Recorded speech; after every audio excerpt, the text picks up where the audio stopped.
ছদ্মবেশী রাজকুমার। ও প্রিয়তমা, I love you. মহারাজ, আপনি যখন রাজকন্যাকে এতই ভালোবাসেন তখন তাকে বিয়ের প্রস্তাব দিচ্ছেন না কেন? আমি দিতাম, কিন্তু সেও কি আমাকে ভালোবাসবে? আপনি যদি তাকে প্রস্তাবই না দেন তাহলে আমার মনে হয় তার ছবিটা নিজের কাছে রাখাও আপনার জন্য ঠিক হবে না। নিশ্চয়ই আপনি তাকে এতটা সম্মান করেন। তুমি ঠিক বলেছো ফিগারো। আমাকে একজন পুরুষ হতে হবে এবং তার মন জয় করার চেষ্টা করতে হবে, কিন্তু রাজপুত্র হিসাবে নয়, একজন সাধারণ মানুষ হিসেবে, কারণ প্রেমে ভালোবাসাটাই সব। মহারাজ, দয়া করে তাকে মুগ্ধ করার জন্য কবিতা ব্যবহার করবেন না। অন্তত আপনার নিজের কবিতা তো নয়। বেশ, চলুন আমরা সাধারণ মানুষ ও বন্ধু হিসেবে তার দেশে যাই। কোন ছদ্মবেশ আমাদের জন্য উপযুক্ত? আপনাকে সাহায্য করার জন্য আমার যা যা হওয়া দরকার আমি তাই হব মহারাজ। ঠিক আছে।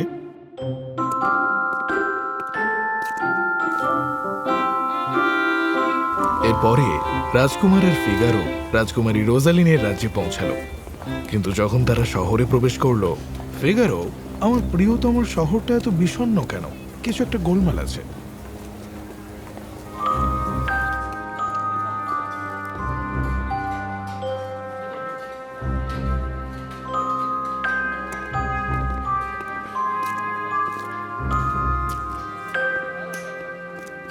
এই রাজ্যের সবাই এত বিষণ্ণ দেখাচ্ছে কেন?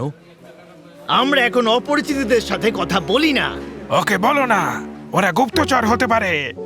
আমরা তো দুঃখিত, আমরা আপনার ওপর বোঝা চাপাতে চাইনি। কত সাহস ওদের! আপনি এখানকার রাজকুমার নন তা মনে আছে?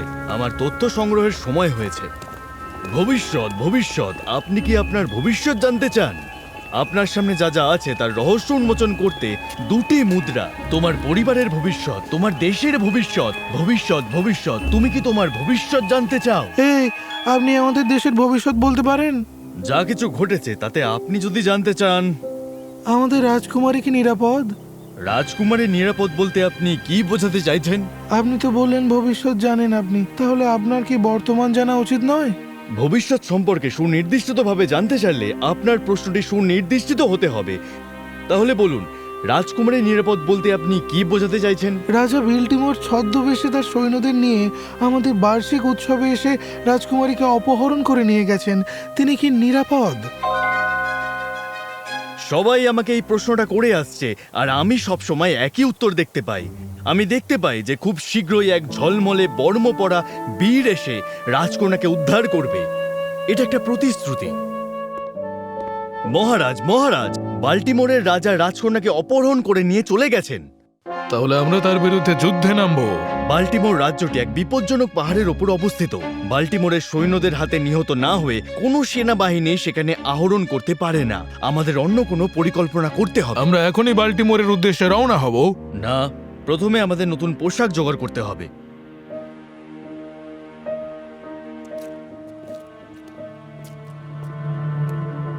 ফটক খোলো, আমরা খবর নিয়ে এসেছি। কিসের খবর সৈন্য? আমরা আক্রমণের শিকার হতে চলেছি। তুমি কি আমাদের রাজার কাছ থেকে সেই তথ্যটা গোপন করার দায়িত্ব নিতে চাও? ফটক খোলো, ওদের ঢুকতে দাও। রাজকুমারী কোথায়? এই প্রাসাদে? এটা তো খুঁজে বের করার জন্য বেশ ভালো একটা জায়গা মনে হচ্ছে। এসো সৈনিকেরা, আগুনের পাশে গা গরম করে নাও আর আমার দারুচিনির স্কোনগুলো খাও। থ্যাংক ইউ ভাই। সেনাবাহিনী তার সর্বোচ্চ সতর্ক অবস্থায় আছে। আমাদের রাজার যা করা উচিত হয়নি, বেচারি রাজকুমারী, এটা একদমই ঠিক না। আমাদের রাজাকে নিয়ে এত অসম্মানজনক কথা বলবেন না। সৈনিক, আমরা আমাদের রাজ্য রক্ষা করব, কিন্তু যা ঠিক তা ঠিকই।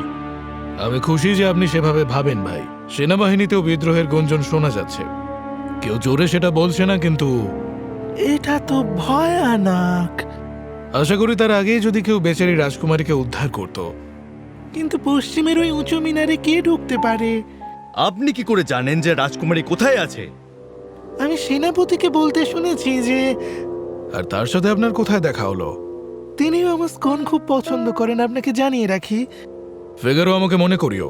আমাদের অবশ্যই একটি কঠোর নিয়ম থাকা উচিত যে স্কোন বিক্রেতাদের সাথে রাষ্ট্রের কোনো গোপনীয় বিষয় আলোচনা করা যাবে না। এটা একদম ঠিক নয়। সত্যিকারের পুরুষরা নারীদের অপহরণ করে না। এই রাজ্যে কি আর কোনো সত্যিকারের পুরুষ অবশিষ্ট নেই? আমি তোমাদের জিজ্ঞাসা করছি, সহযোদ্ধারা। হ্যাঁ, আপনি আমাদের রাজার কথা বলছেন?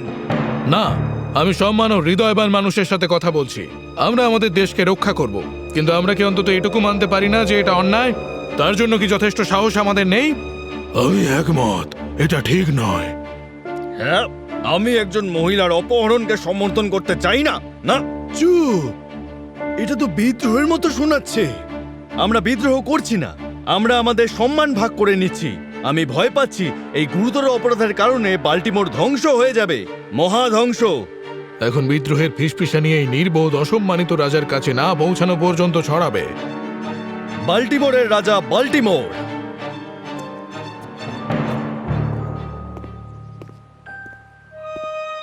ইনি কি বাল্টিমোরের রাজা বাল্টিমোর?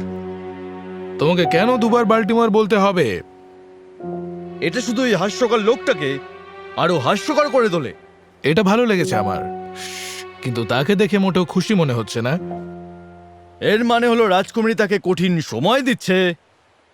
বাবু তো নিজের রাজ্যে নিজের সৈন্য এবং প্রজাদের সামনে প্রত্যাখ্যাত হওয়া করুণার পাত্র। বদলের সময় হয়েছে মহামান্য।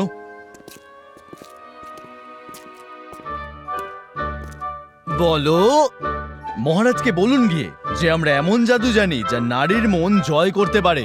তবে না হলে সংকটের সময় রাজাকে সাহায্য না করার দায় আপনার উপর এসে পড়বে।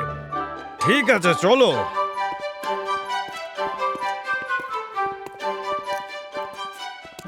তোমরা কিভাবে সাহায্য করতে পারো? আমাদের স্ফটিক বলছে যে রাজকুমারী মহারাজাকে খুব কঠিন সময় পার করাচ্ছেন। সে কোনো কিছুতেই সাড়া দেয় না। হুমকিতে কাজ হয় না, প্রেমময় অনুনয়েও কাজ হয় না। ভাবুন তো, নিজের রাজ্যে প্রত্যাখ্যাত হওয়া, নিজের সৈন্যবাহিনী নিজের জনগণের সামনে মুখ হারানো। আমি আসলে ওকে নিয়ে একটু ভয় পাচ্ছি। শুধু আমাদের ওর সঙ্গে দেখা করতে দাও, আমরা ওর উপর এমন এক জাদু করব যা ওকে মুগ্ধ করে দেবে। আমি কি তোমাদের সাথে যাব? কেমন লাগবে আপনাকে যেখানে দুজন জাদুকর সফল হওয়ার জন্য যাচ্ছে, যেখানে আপনি ব্যর্থ? না। আমরা সঙ্গীত শিল্পীর ছদ্মবেশে যাব এবং তাকে তোমার ভালোবাসার কথা গিয়ে শোনাবো, আর আমাদের গানের মধ্যেই থাকবে আমাদের জাদু। দয়া করে আমাদের জন্য কয়েকটি বাদ্যযন্ত্র নিয়ে এসো। সে যাকে ভালোবাসে বলে দাবি করে তার মন জয় করার জন্য অন্য কাউকে পাঠাচ্ছে। কি অপদার্থ! ওই যে তার কক্ষ।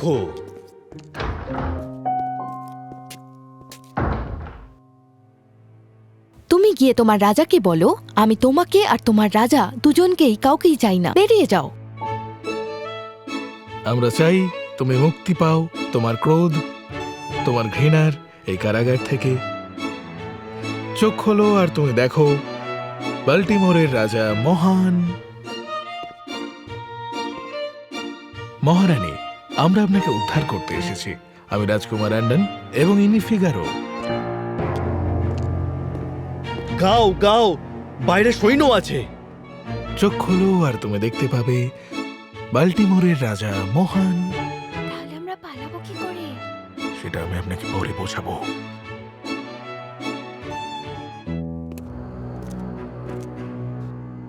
কি বললো সে? আমরা আমাদের জাদু প্রয়োগ করেছি। জাদুটা আজ রাত্রের মধ্যেই কাজ করবে, কিন্তু শুধুমাত্র যদি আপনার ভাগ্য তখনও ভালো থাকে। এর মানেটা কি? যখন আমরা রাজকুমারের সাথে ছিলাম, আমরা একটি শক্তি অনুভব করেছি যা ধীরে ধীরে আপনার প্রজাদের আনুগত্যকে ক্ষয় করে দিচ্ছে। দেখুন, আপনার বিরুদ্ধে বিদ্রোহের কোনো গুঞ্জন আছে কিনা। আপনার সৈন্যরা হয়তো এখনো আপনাকে রক্ষা করবে, কিন্তু তারা কি আপনাকে পছন্দ করে? যদি আপনার নিজের লোকেরাই আপনাকে পছন্দ না করে, তাহলে সেই শক্তি রাজকুমারকেও আপনাকে পছন্দ করতে দেবে না। কি সব বলছো? আমার সেনাবাহিনী বিদ্রোহ করতে পারে না। ওরা ঠিকই বলেছে মহারাজ। আমাদের স্কোন বিক্রেতা আমাকে বলেছিল যে সেনাবাহিনীতে বিদ্রোহের গুঞ্জন শোনা যাচ্ছে। তাহলে আমি কি করব? আমরা একটা জাদু করেছি এবং রাজকুমারী যদি আপনার কাছে কিছু চান, তার মানে আমাদের জাদু কাজ করেছে এবং আপনার চিন্তার কোনো কারণ নেই। রাজ্যের প্রত্যেককে তার কথা মতো চলতে হবে, ঠিক আছে? মহারাজ, রাজকুমারী আগামীকাল সকালে একটি পরিযোগ ভোজের আয়োজন করেছেন, যেখানে এই রাজ্যের প্রত্যেক ব্যক্তি ও সৈন্যকে অবশ্যই আমন্ত্রণ করতে হবে। জাদু কাজ করেছে, জাদু কাজ করেছে। আমরা এবার বিদায় নিচ্ছি। তোমাদের পুরস্কারের কি হবে? আমরা কোনো টাকা নিই না, এই কারণেই আমাদের অশুভ জাদু কাজ করে। তাহলে টাকা তোমরা পাও কোথা থেকে? যদি আমরা ভালোবাসা তৈরি করতে পারি তাহলে কি মুদ্রা তৈরি করতে পারি না?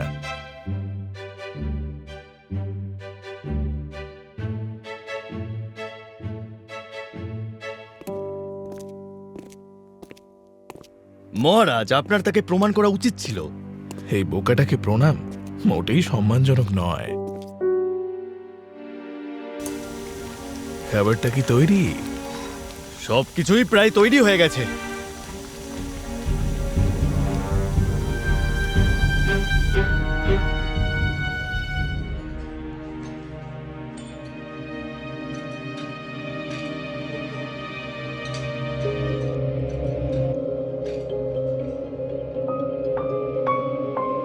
চলুন যাই মহারানী।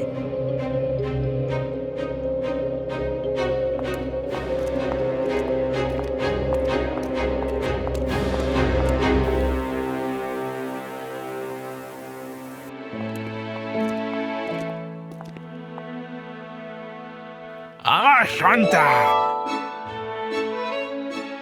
বিদায় মহারাজ। আমার জন্য আপনি কেন এত কষ্ট করলেন রাজকুমার অ্যান্ডন? কারণ আমি আপনাকে ভালোবাসি এবং এটাই ছিল সম্মানজনক কাজ। একটি সর্বাত্মক যুদ্ধ আপনার এবং আমার রাজ্যের জন্য মারাত্মক হতো। আপনি বলেন আপনি আমাকে ভালোবাসেন, আমাকে উদ্ধার করে চলে যাচ্ছেন। রাজকুমারী, আমার হৃদয় আপনার কাছে, কিন্তু আমি জানি না আমার হৃদয় আপনার কাছে আছে কিনা, তাই আমাকে যেতেই হবে। অথবা আপনি থেকে গিয়ে তা খুঁজে দেখতে পারেন। আমি এখনো ভালোবাসার কথা বলছি না, কিন্তু বলতেই হবে আমি মুগ্ধ। বাল্টিমোরে আপনি যেভাবে নিজের অবস্থানে অটল ছিলেন তার জন্য আমি আপনাকে শ্রদ্ধা করি। মহামান্যের অনুমতি সাপেক্ষে থাকাটা সম্মানের বিষয় হবে। এক বিরাট সম্মান। আমরা জানি না রাজকুমার অ্যান্ডন এবং রাজকুমারী রোজালিন শেষ পর্যন্ত বিয়ে করেছিলেন কিনা। আমাদের মনে হয় তারা নিশ্চয়ই করেছিলেন, কিন্তু প্রকৃত ভালোবাসা জোর করা নয়, বরং যাকে ভালোবাসেন তার পাশে থাকা এবং তারপর তাকে নিজের মনের কথা শোনার জন্য মুক্ত করে দেওয়া, এটাই সম্মানজনক কাজ।